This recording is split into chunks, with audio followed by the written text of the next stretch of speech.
Hello, and welcome to episode 5 of Talking Utter Slot. I'm Scott, And I'm a rather coffee Pedro. and this week we're going to be talking about what's caught our eye in the world of slot, unexpectedly getting cars for free, and whatever Pedro can remember he wants to talk about. I think it's got to do with tyres.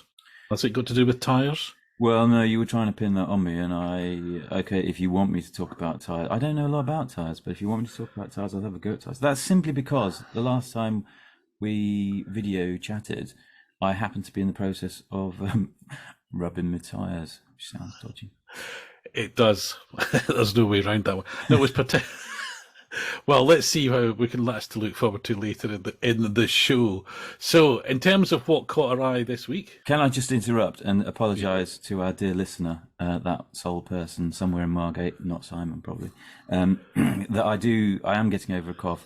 I will clear my throat at times. I will attempt to do it in a graceful manner off microphone, but that won't necessarily be easy. Over to you, Scott. he's suffering for your art. I mean, given I know you're not a rally fan, so you probably haven't been watching coverage of the Monte Carlo rally this weekend. Not wholly true, but go on. But Colin, who's the presenter on Dirtfish, had almost no voice at all, I think, on Friday. But he persevered through. Couldn't have been easy in the minus, whatever it was, 10, 11 that they were doing. But So there was a thread on Slot Forum, which I can't remember what my comment was, but it probably wasn't positive. And I did say something about, I feel I ought to watch a bit of WRC this Monte Carlo rally. And I forgot completely over the weekend, and then last night I did watch a bit. And Dirtfish, did you say? Dirtfish, yeah. He came up, and I started watching, and I realised partway through that it was just going to be about 8 minutes of him walking through the crowd, commenting on bonfires. Yes, they're not necessarily. The WRC official channel has got highlights which are like 2 or 3 minutes long, which if you want to see cars doing things is definitely the way to do it. For sort of background info and interviews, Dirtfish is good. However, and I sent you a link to this via Slot Forum, I think, there is a wonderful, wonderful film, 90 minutes long, but don't be put off, because it covers 50 years worth of history.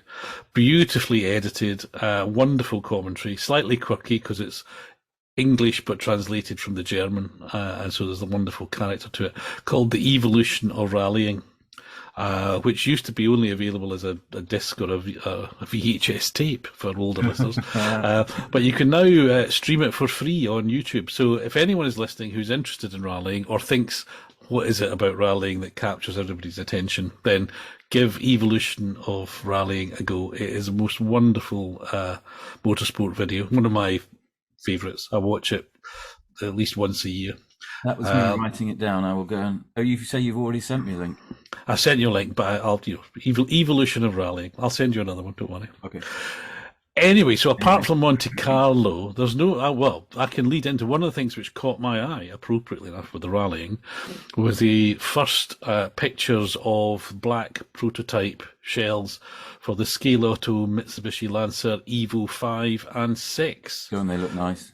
They look lovely. I mean, that was my favourite one of all those Lancers, the ones with the sort of bulbous arches and things.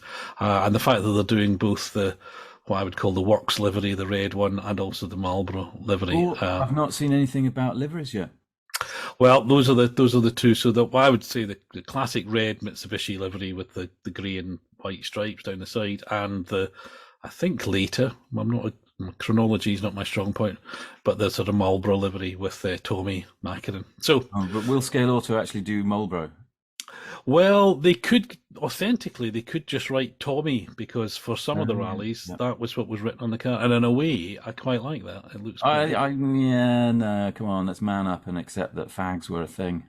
Not so much now, but indeed. And I'm with my collection of many fag-sponsored slot cars is huge. But no, I don't mind if it's an authentic, didn't have the word on it, then I don't mind too much. And I did see that announcement, those pictures. I get all my info for this sort of stuff through Instagram or Slot Car Passion. I don't know if it was on the latter, but I don't do Facebook. And I looked at the pictures and found myself thinking, what's the difference? I mean, I'm not a big rally fan at all. I do quite like the general Evo thing, but I do not know the difference between all the different designations. I looked at the photos and thought, where's the difference? Well, there's the bodywork differences between those two are, and this will probably upset the Evo fanatics.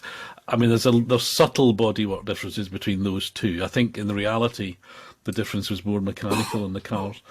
But interesting that they're doing both bodies, and I presume the actual scale model will have pretty much the same underpinnings. Now, I have to say, I have only let me get this correct. I think I have two Scaleauto models, and I'm not sure. My internal jury is out on whether I think they're sort of not quite sideways, but equally not quite. Yeah, I'm not sure. I'm not sure about them. I think So this is that's a very good, not quite sideways, is a polite, and it's not damning, it's just a good observation. They're not quite as good as sideways. They use their own motor rather than relying on Maurizio's flat six. I've got quite a few. We race their GTs down at Oxford, and I've got quite a few of them. And I love them to bits because they do, as a brand, they seem to choose slightly offbeat topics to model. And I think that's quite good. As runners, some of the early ones were good, but they just weren't built particularly well. I'm thinking of the Spiker in particular, of which I've had three, or I've got three at the moment, and one of them did disintegrate a bit, and now is held together with a lot of glue. I got the Pantera, which I love because it's a mean machine. So yeah, they're not quite sideways, but they're pretty good now. okay. Be careful, dear listener, if you think about buying an older one, because it might not be as durable as you want it to be. Well, it's interesting because, of course, in terms of rally cars, I'm speaking carefully in case I'm mentally trying to check. Have Scaleauto done rally cars before? Oh my God, yeah! I think so. Okay. Rally is one of their things. It's Okay. pretty much their DNA, I would have said. I mean, they are Spanish, aren't they? I think they're Spanish, and rally, Spain and rally seem to go together quite a bit. So Okay. yeah. Oh, maybe it's just the ones I've got have all been circuit racers, so that's why as I say, my experience of them is fairly limited. Yeah, well, I think my Pantera is a rally livery. I saw at Gaydon a few years back, many years back, because I think Pendle actually are the UK importer now, and they had in a display cabinet there a blue Pantera, which I absolutely desired immediately, and that's one of the ones that they just never have released, which is annoying, but there you go. So I picked Okay. the yellow one, and my Pantera was also of an era where lots of nice little details, which aren't particularly well hot welded in place, so first accident and bits ping off left, right, and centre. So my Pantera is lighter than it ever when it left the factory. Although quite a bit of glue is on it to balance the loss out. So But I was about to say tuning by accident, but literally, yes, sort of. Well, and then the next things there's a few things caught my eye. The slotted Ferrari 512M, which the red one, which got released last year. I think everybody has raved about, and it's a very beautiful one. I've not held one. I know I haven't got one. I haven't got one. I've seen one in the flesh, and I look at it and think object of beauty, and then I think I don't want it. That's a curious one, isn't it? You may change your mind when you see the perhaps inevitable but highly desirable blue Sunoco livery. Well, I'm not going to lie. I put a pre-order in for that because I'm a devious sod, and I just thought, that'll go up in value. You're speculating again, are you? I know, but my speculating history is not good, so I now predict that the Sunoco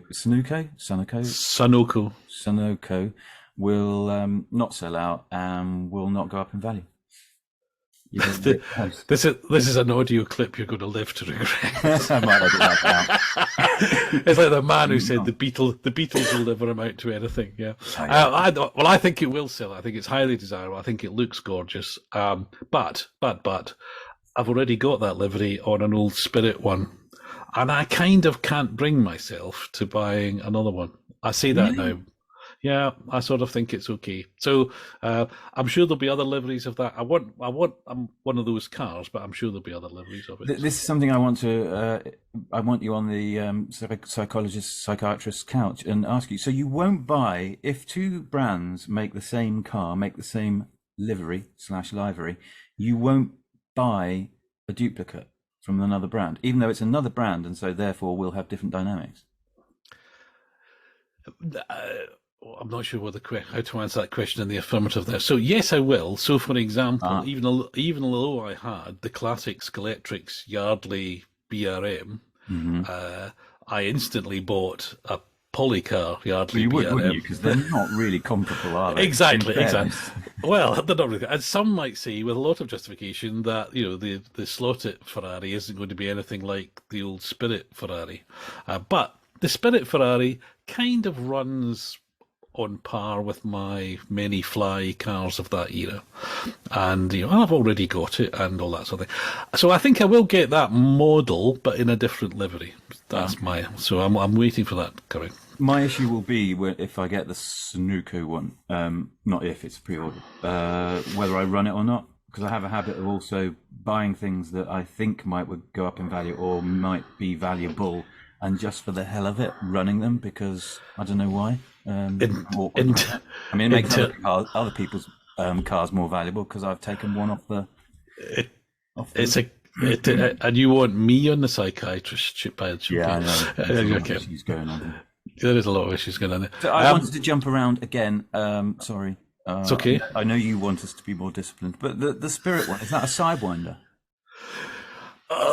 Pass. I can't remember. You've got too many cars. That's why you can't. No, I think you'll find you can never have too many cars. That's an there's a mathematical impossibility. I have a friend who says he with the most toys wins.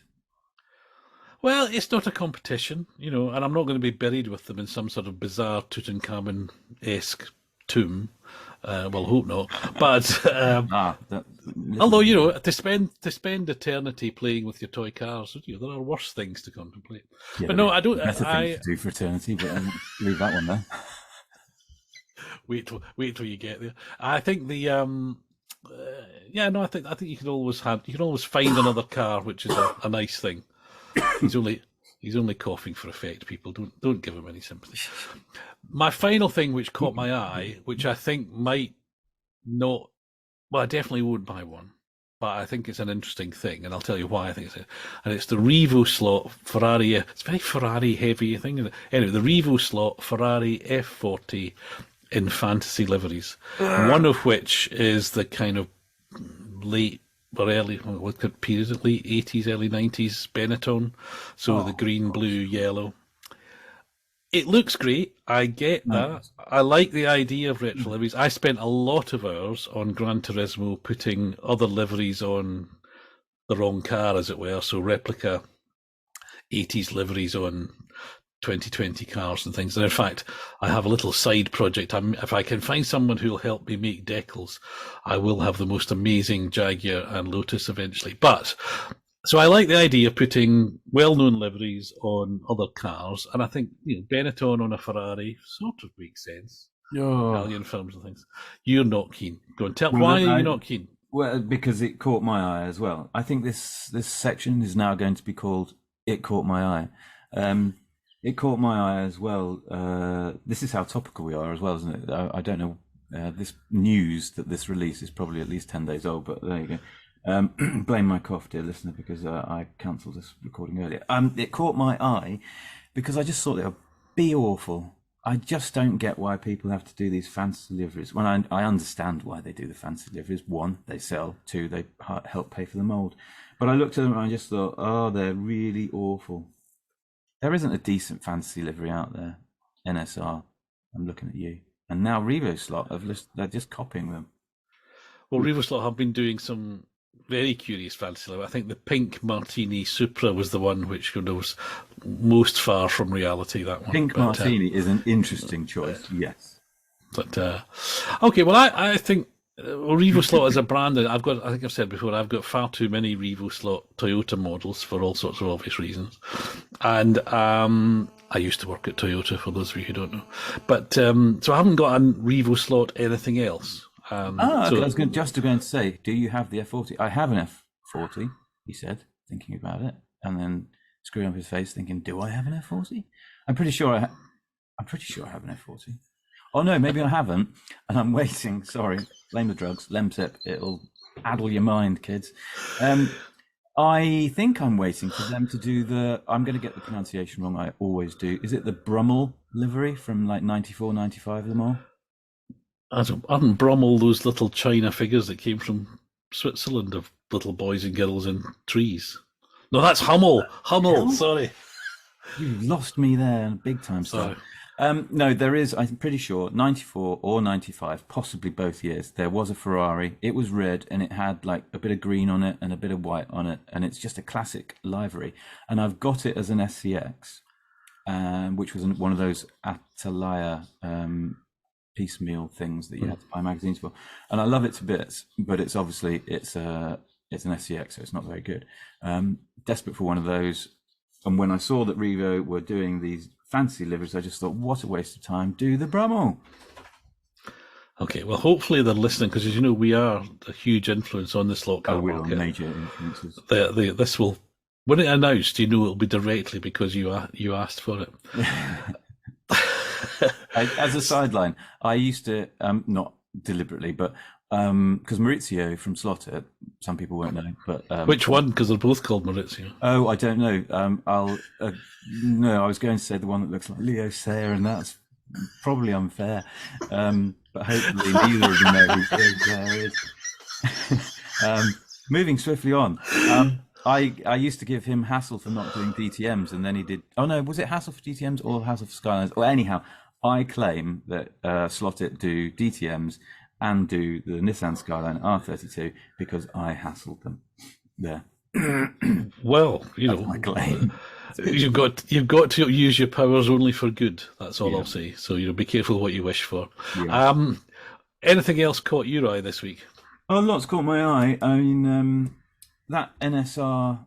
I don't know what they call that F1 thing they have, which offends my eye every time I see it. But I saw they were doing a JPS Senna one, and I immediately started going, "Oh, you're going to get a legal letter for that one." And then I read somewhere that it's officially licensed helmet. It has a Senna license for the Senna helmet, which quite surprised me because that must be quite expensive.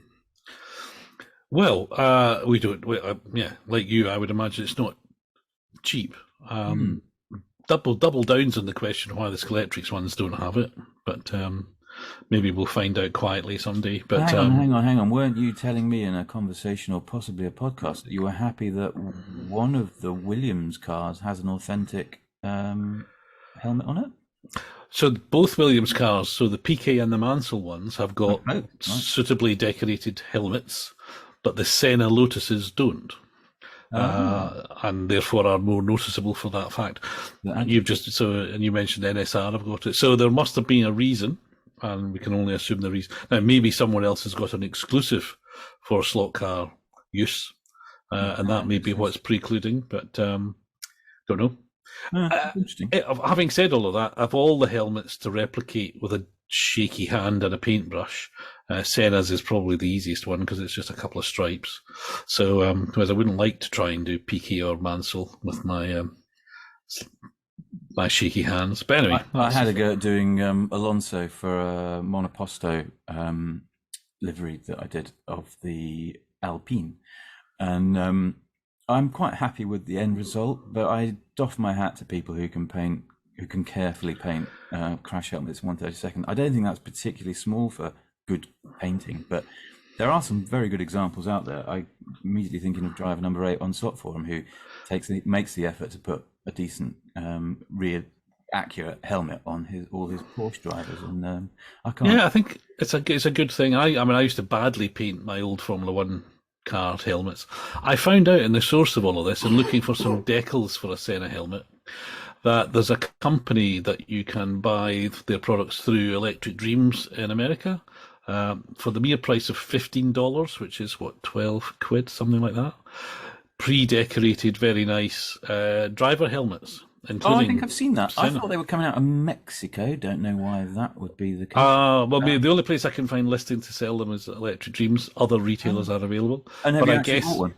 well, no, because by the time you ship it over here, it's the price of a car, basically. And, I think And I hate to that's say it, but 12 quid for a crash helmet also is quite extreme. But then I believe I have seen them, and I think they are quite fine pieces of work.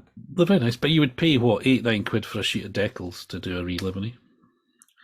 Okay, you can get decals to do drivers' helmets? No, I'm saying, but you said 12 for a Yeah, for a yeah. pre-decorated helmet, 12 quid. That sounds okay, given that you'd spend, 2/3 of that on some decals to put Marlboro on the side of a car that doesn't see it. You obviously don't crash as much as me, Scott, because I would pay 12 quid and then 12 quid in postage. I would glue it on the car, and then first corner I'd have an incident, and ping, there would go 12 quid's worth of crash helmet under a radiator somewhere, never to be seen again. This is one of the reasons I don't race very much. Okay, good stuff. So, Did you mention? You mentioned the 512, but did you mention the? I saw something about a new paint job, 2 new paint jobs on the 412. It's Polycar, isn't it? It's not slotted. it is. And I Polycar, thought yes. the green one looks very nice. It is. That David Piper cars in that lovely green Kyalami. colour. They're all. I don't know why. This is weird. I should be on the psychiatrist chair. But as soon as you put a car out that raced at Kyalami, or simply has, well, it will have the name Kyalami in it because it raced at Kyalami. I don't know why, but that like tickles my taste buds, and I think, oh, that's even more exotic. Well, because it's on the southern hemisphere, or I don't know. But I like watching. It must be coming up soon. There's an enduro down there that they do, and John Watson commentates, and he's priceless. I love John Watson. But I saw the green Piper Atwood. Is it? I think. It is Piper Atwood. Yeah, and I already have a red one, and I'm a bit against red Ferraris, which is kind of awkward. So I could see me trying to pick that one up because they go like stink. In our class of classic sports cars, they're quite good, and a green one would just be different. Would be different. I've got a number of the old Scaleauto ones, which I really like, and I don't think I've got a green one though. So perversely, given what we were talking about with the Sunoco livery, because I haven't got a green P4, as I want to call them, 412P, that might encourage me to buy that one. Did Scaleauto do one? Yes. It was quite a dark. God awful mould and not particularly accurate. That's a very prejudicial comment. Well, it was of its time, in fairness, but it was also. It looks like a Ferrari, So I think you've got to. How much do you want? No, I think they're nice models. You do have a bit of a penchant for the old, like what I would call 70s, 80s Scaleautos, don't you? I'm not judging you, just commenting. Being a judgmental way. I think nostalgia works, doesn't it? That's why all these old slot car models are getting made, isn't it? They're appealing to all those old duffers. Isn't it curious? Because I think nostalgia works, but I'm speculating wildly here. You want to pick those up and buy those cars that were from your youth. I want to have a modern version that is better of a car that was in my youth. Just a side observation. No, I think this is a subject of possible future discussion, isn't it? So I love the way, bless your heart, you keep referencing possible subjects for other podcasts, and we're never going to get to those things. We will. But the subject, if you take now the much anticipated, keenly anticipated, eagerly anticipated Bastos Rover, which is hopefully coming from Scaleauto in the next few weeks. The old one was dreadful shape. The livery was it Taurus or something they wrote down the side because it wasn't meant to be.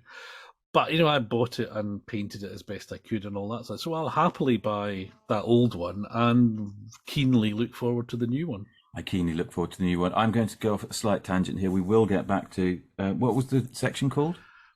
What caught your eye? What? What's new? What caught your eye? Yeah. Jeez, You coined it. Old You Duffer's coined it. talking about toys. Who can't coined remember it. the last 5 minutes of I was their own going to say, conversation. which is particularly bad since it was you that came up with the name. Well, that's yeah. Anyhow, other things that caught my eye. Was I going to say that? I can't remember. The other thing, something I feel that is worthy of note, is the Scaleauto ETC Jag.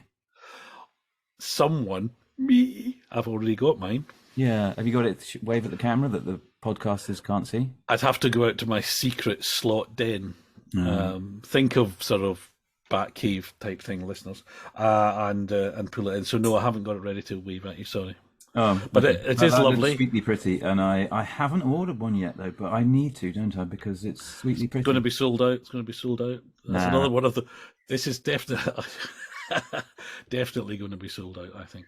Okay, so the other thing that caught my eye, since we're doing that apparently, and it caught my eye like last week when they were saying last orders please. The slotcarpassion.com were doing their vote for the prettiest car of the year 2022, and I thought we should reference it in our recording, but now that has closed, and indeed they have announced the results. That's how long. And who's the winner? I don't know. So do you not know? I don't know. I can't fully remember all the candidates. There was I think it was a Le Mans Miniatures Renault 5. Bit dull. Oh, No, lovely rally cars. See, you don't like rally cars. I do. No, there's a topic there. I do like rally cars. I don't like rallying. How does that work? I do like a car that looks like it's on it's had a few too many steroids. It might be a bit angry, therefore, and actually a rally car is quite angry. I like that. I'm jumping around now, but I did like the WRC bits that I caught, and I saw they've still got those ridiculous Pikes Peak style wings on the back, which I quite like. However, so the Renault 5 was in the running. The BRM, Polycar BRM was in the running. Another car that I've forgotten was in the running, and also the SRC. What do you call it? You'd know, TSSS 50505. TS050. Yeah. I think the other car you've forgotten was the slotted Ferrari 512M. Oh yeah, that was it. How could I have forgotten? Jesus, I am going to go and see the clock. Okay, so And the winner. who do you think won? Which would you have voted for? The BRM. Snap. I did vote for the BRM, so I was slightly disappointed to find that I believe it was in third place. Yeah. The winner, the 512 didn't win. No. Yeah, the Renault 5 won. Wow. I'm lying. Your Toyota won, yeah. Okay. The Toyota one. Yeah, which is a very pretty car. I acknowledge it's a very pretty car. I just don't really go a whole bomb on these new LMP type things. Although saying that, I did watch a YouTube video of what do they call it, the Roar of Daytona or something? The Daytona, the testing thing. And I looked at it and I thought, well, actually, they're all looking quite varied. I think there was a period where they all looked very much jelly molds to my eyes. But now there's quite a lot of difference. And the BMW is mad, but at least it's got the kidney grille in a reasonable kind of shape. Yes, SUV thing. But also, did you see that at night the kidney grille lights up? I did not see that. I didn't finish watching the vid. Which is, I think, that elevates it from to, that's cool. There'll be a certain New Zealander, I think he's New Zealander, oh God, maybe he's Australian, no, I'm pretty sure he's New Zealander, on Slot Forum, who loves putting lights in things, and he'll have a go at doing that, because I think he's trying to put lights in the Bentley grille. He'll have a hell of a job putting a thin light, 1/32 pin light round a kidney grille, but I look forward to that. I think he'll have a hell of a job getting it on the Conti. He may well have abandoned that. So yeah, that's the one that won. Do you have one of those? You must have one of those. What the SRC. I do. I have one, and I'm not really sure what I'm going to do with it. Is the honest answer. So I can Scotland run it. I did that briefly once, and I put it back in its lovely box. I tried it once, and I didn't like it. For those of you who've never bought an SRC car, a modern SRC car, SRC2 or whatever that's you, really? Yeah. The packaging is a joy. Oh no, It's like a watch. It's had a beautiful black box that kind of fits together so tightly that the air gradually escapes, and there's a dense black shaped foam that it sits in. It's not screwed in because it's moulded carefully, and you lift. It's just a lovely thing to keep in its box, which is a whole other session on the psychiatrist chair, I know. But well, that's funny you should mention that, because beside my laptop, which you can't see, is the box for my Ford Galaxy, and I've been looking at my Ford Galaxy, my Revel Ford Galaxy that I bought at Swindon. Dear listeners, you should try out the Swindon podcast. The box is a thing of beauty. The car is a thing of beauty, but the box is really, you can hear it falling apart. is that it breaking before our ears? There's something loose in the box. I don't know what that is.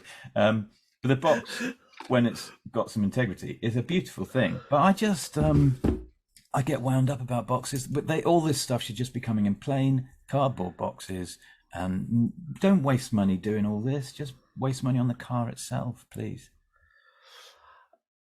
Well, I think it's. I think no, I do. I think it's. I think that presentation thing. Although we might all like to think we're above being influenced by it, I think when something comes in a nice box in a nice package, it undoubtedly influences how we feel, how special the thing is.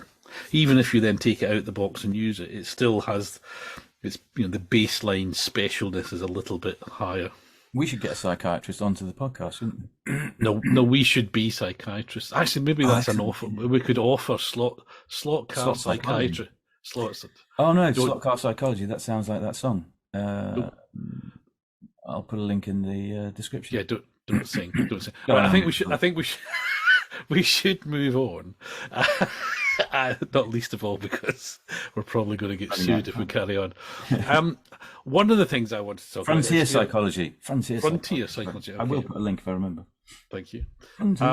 I got a car for free this week. Oh yeah, we can talk about that. We're running out of time, but you crack on.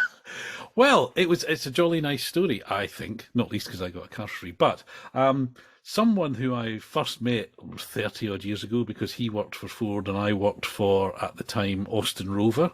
And if you don't know what Austin Rover was, Google it. Yeah, younger listeners, Google Austin Rover. And we would find ourselves meeting on rallies up and down the land. And anyway, sort of stayed in touch over the years of career, etc., and Facebook things. And very unexpectedly, he contacted me to say he had a slot car in his loft. Nobody seemed interested in it, but he couldn't bring himself to put it in the bin. Would I like it? Obvious answer is yes, please. Right. Send it through. And it arrived last week, and it's a Martini liveried Colin McRae Ford Focus WRC car. Now, whose whose brand was it? Did you say? Scaleauto. Oh, okay. And it's, I think, having consulted the big book of slot cars, it looks like it was the club car from the early 90s, somewhere along the line. And it needs some wing mirrors, don't they always? And it could do with the decals on the side, the number decals being replaced, but I've got some of those. So I was delighted. I took it apart, put some lube on the axles and things, and took the magnet out, and away it went. Tyres aren't the stickiest, but it drifts around the corners beautifully. So next time I'm having one of my famous too many car slot rallies on my own, I'll have a new entry for that one. So it was such a, and the fact that it was good, I'm glad he said I couldn't bring myself to put it in the bin, because it now feels even more special. It's sort of, adopt a slot car. Every now and then through the club's contact page, we get someone say, I've got this old thing, I've got this set, I've got some track, I've got whatever. Is anyone interested? And quite frequently, I think they have a feeling that they might be worth something, and then John has to say, no, I'm sorry, that's not worth it. That's not worth bobbins, but thanks for the offer. It's quite sweet. That's quite a nice livery, I believe, on that Focus. It's it's not the most accurate of models in terms of shape, but it's, it looks like a Focus, and the livery is nice. And I've got a few others. And Martini. Are there any ugly Martini liveries? Discuss. Only the pink ones from Riva Slot. True. I should have said that. Are there any ugly real Martini liveries? No. But so I think that's good. I'm not a great McRae fan. I think he is shall we say, a flawed character. But so that doesn't really bother me. But the car itself is nice. Aren't a lot of them at the top of the tree? Flawed characters. Discuss. Don't worry. Yeah. Let's not go there while we're on air. Well, the other thing that I'm not sure we've got time for this now. Well engineered, Peter. Well engineered. What? Running out of time before we talk about it. Yeah, maybe I'll save my. It's not urgent. I'll save my powder on that one. I was going to say to you that you mentioned something, and the name has just sprung into my head. You mentioned something about decals, wanting some made. There is a dude on Slot Forum who goes by the name of Wraith, I believe, CNC Design or something. He will do very nice decals for you. Well, funny you should mention that, because that caught my eye only minutes before we started talking, because somebody was looking for decals for an early Group C Jag. Oh, okay. And that is one of my projects, I hope. So, but also drop them a line. Hang on, are you looking? Somebody else was looking for decals. Somebody else was looking, and somebody suggested CNC decals contact. So yeah, that's twice in the space of 2 hours I've heard them. So that's a good recommendation. I've had some from him, and they're very, very good. And he's a very patient man, and he actually sourced some for me as well, which was very good of him. So even better. Yeah, I'm out of stuff, I would say. Okay. Well, that's fine. We're probably running out of time. So anyway, that brings us to a close. Thank you for listening this far, if you have. I was going to say, what have we got planned for episode 6? Well, we've got a number of things that we're talking about doing, but we're not sure which one. We've got plans, but we're not sure we're ready to share them yet. If you've got any ideas, let us know. But otherwise, we'll find something. Don't worry. And whatever we do, hopefully it'll be fun. So, thank you for listening. If you've enjoyed it, consider subscribing on whatever platform you're on, because it's always fun to be able to talk, to know who we're talking to. And until the next time, goodbye. Cheerio. Hopefully I'll have a few more Lemsips for the next one. Who's recording this? You. I hope.